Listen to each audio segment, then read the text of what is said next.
ॐ सर्वोपनिषदो गावो दुग्धा गोपालनन्दनः पार्थो वत्सः सुधीर्भोक्ता दुग्धं गीतामृतं महत् दुग्धं गीतामृतं महत्। प्रिय बंधू भगिनींनो नमस्कार। गीतामृतम महत् ही सिरीज आपली सुरू आहे आणि आज आपण त्यामध्ये 5वा अध्याय घेणार आहोत। 5व्या अध्यायाचा 11वा श्लोक आज आपण चिंतनासाठी घेणार आहोत। तर या सिरीजमध्ये आपलं सगळ्यांचं स्वागत आहे। तो श्लोक असा आहे, कायेन मनसा बुद्ध्या केवलैरिंद्रियैरपि योगिनः कर्म कुर्वन्ति संगम त्यक्त्वात्मशुद्धये। संगम त्यक्त्वात्मशुद्धये। बघा, या जगामध्ये आपण कर्म करतो। कर्म करण्यासाठी आपल्याला साधन दिलेलं आहे। काय आहे? हे शरीर आहे, मन आहे, बुद्धी आहे, इंद्रिय आहे। ही सगळी वेगवेगळी कर्म करण्याची साधनं आहे। जो आत्मा आहे तो निष्क्रिय आहे, तो काहीच काम करत नाही। जसा प्रकाश आहे, आता प्रकाश काहीच काम करत नाही, तो फक्त तुम्हाला प्रकाश देतो। त्या प्रकाशामध्ये तुम्ही काम करता। मी वाचू शकतो, मी लिहू शकतो, मी बोलू शकतो, पण प्रकाश तर सगळ्यांना देतो। मी चांगलं लिहिलं तरी प्रकाश आहे, मी वाईट लिहिलं तरी प्रकाश आहे, मी पाप केलं तरी प्रकाश आहे, मी पुण्य केलं तरी प्रकाश आहे। त्या प्रकाशाचं काम फक्त प्रकाश देणं एवढंच आहे, तो काहीच करत नाही। तर ही प्रकृती ह्या शरीराच्या माध्यमातून कर्म करत असते। तर या जगामध्ये सगळेच कर्म करतात। आपल्याला दिसतं की सगळे कर्म करतात, त्याच्यामुळे आपल्याला फरक करता येत नाही। अरे, हे साधू हे ईश्वरलाभ करण्यासाठी आले आणि हे सुद्धा रात्रंदिवस कामच करतात, आता हे भगवंताचं चिंतन केव्हा करणार? मास्टर महाशय महेंद्रनाथ गुप्त यांना असं वाटायचं। ते एकदा लाटू महाराजांना म्हणाले की काय लाटू, रात्रंदिवस काम करतो, काम काम काम, साधन भजन केव्हा करणार? भगवंताची उपासना केव्हा करणार? म्हणजे लोकांना वाटतं की हे नुसते काम करत आहे आणि काम करणं काही साधन भजन नव्हे। त्याच्यामुळे हे काम करणं म्हणजे व्यर्थ आहे। बऱ्याच लोकांचा असा भाव असतो, कारण जगामध्ये सगळेच काम करत असतात आणि त्यांना वाटते की साधूंनी मात्र काम करू नये। साधूंनी हिमालयात जावं, लोकांना उपदेश द्यावा, तपस्या करावी, शास्त्र वाचावं, पण त्यांनी या संसारी लोकांसाठी समाजात राहून काम करू नये, अशी बरेच लोकांची भावना असते। पण स्वामी विवेकानंदांनी कर्मालाच महत्त्व दिलेलं आहे। तुम्ही लोकांच्या भरोशावर बसून खाणार, लोकांकडून सगळं घेणार आणि त्यांना मात्र तुम्ही काहीच देणार नाही, त्याच्यामुळे तुम्ही ते पापच करत आहात। तुम्ही पापाचे भागीदार होतात। तुम्हाला जो खाऊ घालतो त्याला पुण्य मिळेल आणि तुमचं पुण्य त्याला जाईल। म्हणजे काम करणं हे आवश्यक आहे। सगळे काम करतात, त्यामुळे साधू पण काम करतो, योगी पण काम करतो। पण फरक हाच आहे की एक संसारी मनुष्य, एक आसक्त मनुष्य, एक लोभी मनुष्य आणि एक योगी, एक संन्यासी, हे जे कर्म करतात, वरून जरी दिसायला सगळे सारखे असतात, पण त्याच्या मागचा हेतू वेगळा असतो। हे आपण नेहमी लक्षात ठेवलं पाहिजे। कर्म महत्त्वाचं नाही, तुमचा त्यामागचा हेतू काय आहे, कोणत्या हेतूनं तुम्ही ते काम करत आहात। तुम्हाला एखाद्याची मदत करायची असेल, आता डॉक्टर जेव्हा ऑपरेशन करतो, त्या डॉक्टरचा उद्देश काय असतो की पेशंटला बरं करायचं, त्याला रोगमुक्त करायचं। पण ऑपरेशन करता करता जर एखाद्या वेळेस पेशंट दगावला सुद्धा, तर डॉक्टर काय करू शकणार आहे? डॉक्टरचा उद्देश चांगला होता की पेशंटला बरा करणं, पण तो बरा नाही करू शकला. त्याच्यामुळे त्याला काही पाप लागणार नाही, कारण त्याचा हेतू चांगला आहे. एखाद्यानं हातात चाकू घेऊन कोणाचा खून केला, त्याचा उद्देश वेगळा आहे. त्याला त्या माणसाला लुबाडायचं आहे, त्याला दरोडेखोरी करायची, त्याने खून केलेला आहे, त्याला पाप अवश्य लागेल, कारण त्याचा हेतूच वाईट आहे. तेव्हा कामापेक्षा कामामागचा हेतू खूप महत्त्वाचा आहे. म्हणून इथे भगवंत काय म्हणतात बघा, कायेन मनसा बुद्ध्या केवल इंद्रियैरपी. म्हणजे शरीराद्वारे, मनाद्वारे, बुद्धीद्वारे आणि इंद्रियाद्वारे योगी लोक कर्म करत असतात. कर्म करतात, सगळेच करतात. आता शरीराद्वारे कर्म करतात. आपल्याला माहिती आहे की स्वामी निश्चयानंद, स्वामी कल्याणानंद हे कणखलला गेले, दवाखाना टाकला, तिथे रोग्यांची सेवा केली. बघा, हरिद्वारपासून ऋषिकेशपर्यंत पैदल जायचे, रोग्यांची सेवा करायचे. म्हणजे शरीराद्वारे त्यांनी किती त्रास घेतला, किती कष्ट केले, किती मेहनत केली. पण ते जे कार्य करत होते त्यांचा उद्देश काय होता? त्यांचा उद्देश होता चित्तशुद्धी करून घेणं.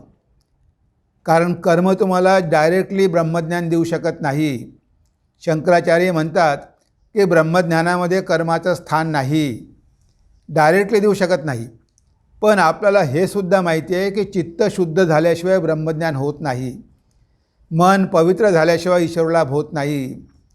Blessed are pure in heart, they shall see God. Indirectly हे निष्काम कर्म आपलं चित्त पवित्र करतात, आपलं चित्त शुद्ध करतात. त्या शुद्ध चित्तामध्ये भगवंताचं दर्शन होतं, आत्म्याचं दर्शन होतं. म्हणजे किती आवश्यक आहे. म्हणून तर भगवंत म्हणतात, योगिनं कर्म कुर्वन्ति संगम त्यक्त्वा आत्मशुद्धये. ते आत्म्याच्या शुद्धीसाठी कर्म करतात. बघा त्यांचा हेतू काय आहे. ह्या जगातील भौतिक गोष्टी प्राप्त करून घेणं हा त्यांचा उद्देश नाही.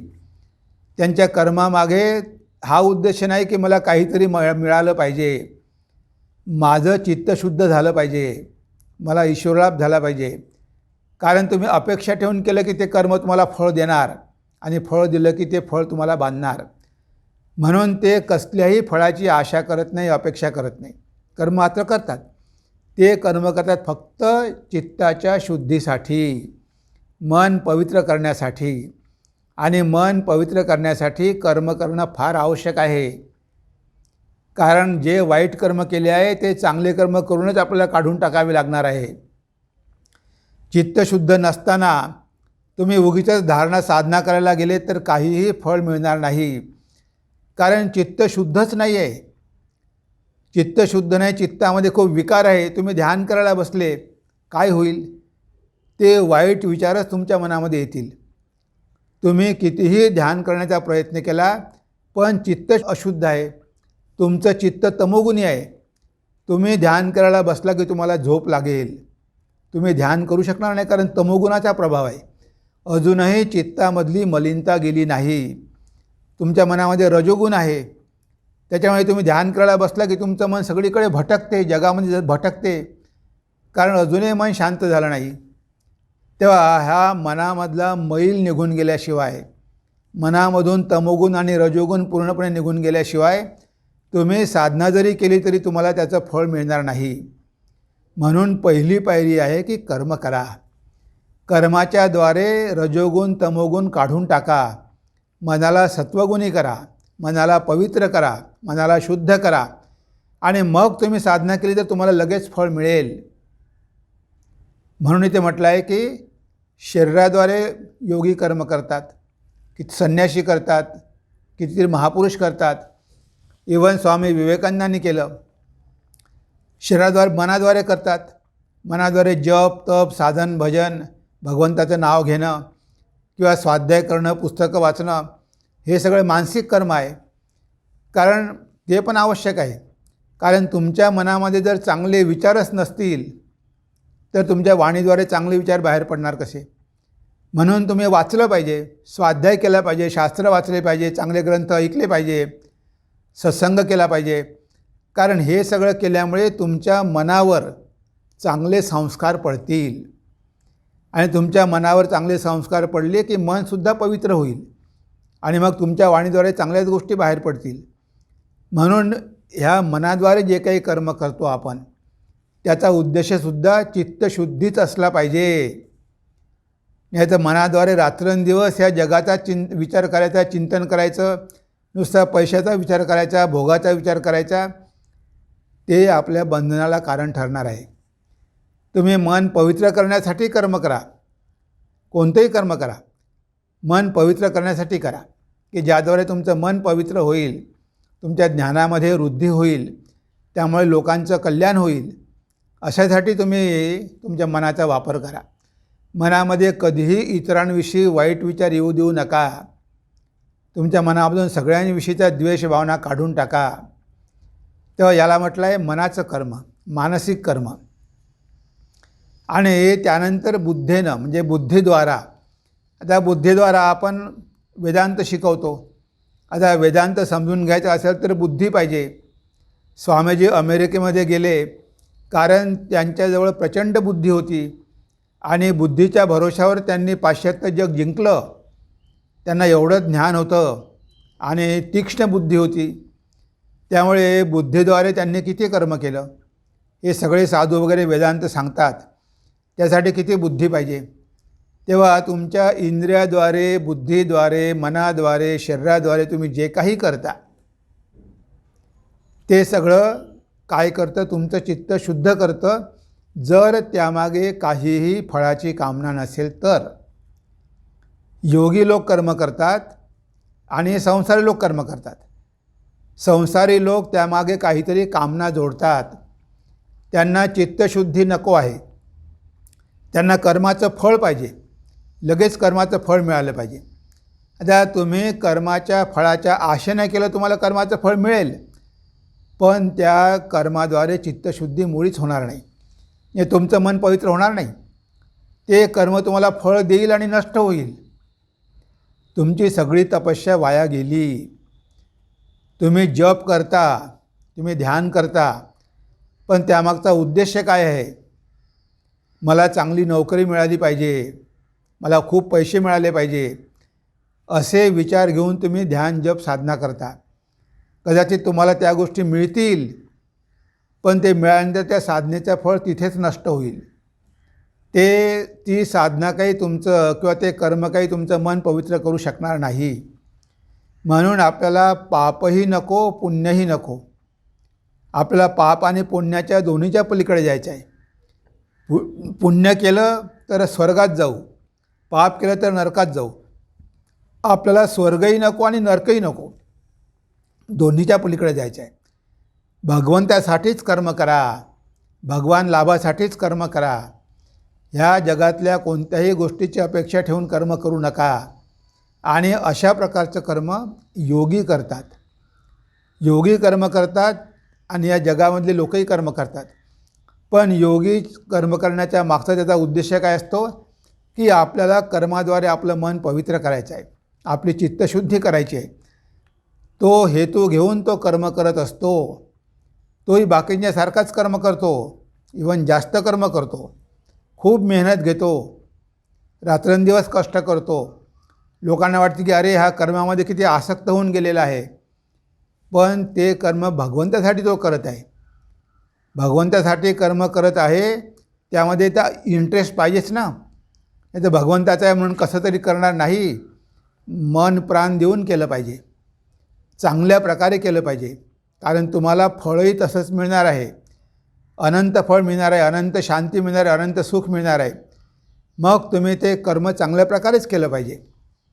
भगवंताचं कर्म आहे म्हणजे मी कसंही करेल असं नाही. एकदा एक व्यक्ती दुकानामध्ये गेली, तिला तूप पाहिजे होतं. त्याने अहो मला म्हणे 1 लिटर तूप द्या बरं. ती व्यक्ती म्हणते की अहो ते तूप तर संपलं आहे, तो तुपाचा डब्बा आहे, त्याच्या खाली तळाशी थोडं तूप आहे, पण त्यामध्ये खूप घाण आहे. तर ही व्यक्ती काय म्हणते, नाही नाही ते दिलं तरी चालेल, पण तुम्ही काही कन्सेशन द्याल का? आता जर तूप 500 रुपये किलो आहे तर मला तुम्ही ते 200 रुपये देणार का? आणि घेऊन जा, त्याच्यामध्ये कचरा खूप आहे आणि घेऊन जा. पण तुम्ही हे घेऊन करणार काय आहे म्हणे, याचा उपयोग काय? नाही नाही म्हणे, आमच्या घरी सत्यनारायणाची कथा आहे म्हणे, त्यासाठी होम करायचा आहे, त्या होमामध्ये टाकायचं आहे. म्हणजे भगवंतासाठी अशा प्रकारचं तूप टाकलं तरी काही हरकत नाही. स्वतः खाण्यासाठी मात्र चांगलं पाहिजे, पण देवासाठी हे खालचं कचरा असलेलं तूप दिलं तरी चालेल. म्हणजे अशा प्रकारची भावना जर असेल तर त्या कर्मापासून तुम्हाला काय फळ मिळणार? देवाला नेहमी चांगलंच दिलं पाहिजे आणि आपण चांगलंच देण्याचा प्रयत्न करतो. पण इथे पण लोक बघा कसे चतुराई करतात आणि शेवटी ते भगवंताला नाही, स्वतःलाच फसवून घेतात. म्हणून इथे भगवंत म्हणतात की कायेन मनसा बुद्ध्या केवलैरिंद्रियैरपि योगिनः कर्म कुर्वन्ति संगम त्यक्त्वा आत्मशुद्धये. संगम त्यक्त्वा, त्या कर्माची आसक्ती सोडून, कर्मफलाची आसक्ती सोडून, जे कोणत्याही प्रकारची अटॅचमेंट नको. ते कर्म तुम्हाला सोडावं लागलं तरी तुमची मानसिक तयारी पाहिजे. आज इथे मी कर्म करत आहे, उद्या मला म्हटलं की तुला इथून जायचं आहे, तुला कुठेतरी दुसरीकडे लांब जायचं आहे, माझी तयारी पाहिजे. नाही नाही, मी हे सोडून कसं जाणार, मला पुणं खूप आवडतं, हे काम मला खूप आवडतं. इथे आसक्ती मुळीच नाही. स्वामीजींचे आपण सोल्जर आहोत, स्वामीजींचे योद्धे आहोत. कमांडरने आज्ञा दिली की लगेच सोडून आपल्याला दुसरीकडे बॉर्डरवर जायचं आहे, इथेच काही चिकटून राहायचं नाही. तर ही आपली तयारी पाहिजे. म्हणजे सोडायची जरी वेळ आली तरी आपली तयारी पाहिजे. आपण आसक्त होऊ नये, त्या कर्मातही होऊ नये, त्या जागी आसक्त होऊ नये, लोकांवरही आसक्त होऊ नये, कर्माच्या फळावरही आसक्त होऊ नये. संगम त्यक्त्वा, तर ही कर्माची, कर्मफलाची, त्या जागेची, लोकांची सगळी आसक्ती आपण सोडली पाहिजे. म्हणजे ह्या संघामुळे काय निर्माण होते? आसक्ती निर्माण होते. मी एकाच ठिकाणी खूप वर्षे राहिलो, मग मला ती जागा सोडायची इच्छा होत नाही, तर आसक्ती निर्माण झाली. पण ज्याला योगी व्हायचं आहे त्यानं ही प्रकारची आसक्ती सोडली पाहिजे. तर गव्हर्नमेंटच्या नोकरीमध्ये बघा, जर बदली झाली तर किती वेळा प्रयत्न करतात की बदली कशी आपल्याला कॅन्सल करता येईल. घराजवळच आपली नोकरी पाहिजे, आता इथून लांब कोण जाणार? म्हणजे आपल्याला वाटत नाही की कुठेही गेले तरी सरकारचंच काम करायचं आहे. नाही, माझ्या घराजवळच पाहिजे, माझ्या गावातच पाहिजे, मला इथेच पाहिजे. म्हणजे ही झाली आसक्ती. आणि अशा प्रकारची आसक्ती घेऊन जर आपण कर्म केलं तर चित्तशुद्ध होणारच नाही, ते उलट आपल्याला बंधनाचं कारण ठरेल. म्हणून इथे स्पष्टपणे सांगितलेलं आहे की योगी पण कर्म करतात, पण ते कसे कर्म करतात? संपूर्ण संघाचा त्याग करून, आसक्ती विरहित होऊन. आणि उद्देश काय? आत्मशुद्धये, दुसरा कोणताही उद्देश नाही. आपलं मन पवित्र व्हावं या एका हेतूनच ते शरीराद्वारे, मनाद्वारे, बुद्धीद्वारे, इंद्रियाद्वारे कर्म करत असतात. लोकांना दिसतं सारखंच की संसारातले लोकही कामं करतात आणि हे साधू लोकही कामं करतात, पण बघा दोघांचा हेतू किती वेगवेगळा आहे. एक भगवंतासाठी कर्म करतो, तर दुसरा स्वतःसाठी कर्म करतो, स्वतःच्या स्वार्थानं प्रेरित होऊन कर्म करतो. त्यामुळे ते त्याच्या बंधनाचं कारण ठरते. आणि या भगवंतासाठी कर्म करतो ते कर्म मुक्तीचं कारण ठरते. म्हणून आपण हे लक्षात ठेवलं पाहिजे की जगामध्ये राहायचं, पण कर्म योग्यासारखं करायचं. संसारामध्ये जरी असलो तरी ह्या जर गोष्टी आपल्यामध्ये नसेल तर आपल्याला कर्म बांधू शकणार नाही. म्हणजे इथे जसा योगी करतो तसं पण सगळ्यांनीच करायला पाहिजे. भगवंताचं कर्म म्हणूनच करायला पाहिजे, भगवंताच्या चरणी अर्पण करायला पाहिजे. मग आपण कर्माच्या आसक्तीपासून मुक्त होऊ. शरीर, मन, इंद्रिय तर आहेच, कर्म तर करावेच लागणार आहे, पण कर्मामागचा दृष्टिकोन बदलला की आपलं गंतव्यस्थानसुद्धा बदलते. म्हणून आपण खूप सावध राहून कर्म केली पाहिजे. हेच भगवंत आपल्याला इथे सांगण्याचा प्रयत्न करत आहे. तेव्हा आज आपण आपल्या चिंतनाला इथेच विराम देऊया. नमस्कार, धन्यवाद. ओम सर्वे भवन्तु सुखिनः सर्वे सन्तु निरामया, सर्वे भद्राणि पश्यन्तु, मा कश्चित् दुःखभाग् भवेत्, मा कश्चित् दुःखभाग् भवेत्। ॐ शान्ति शान्ति शान्तिः। हरि ओम तत्सत्। श्रीरामकृष्णार्पणमस्तु।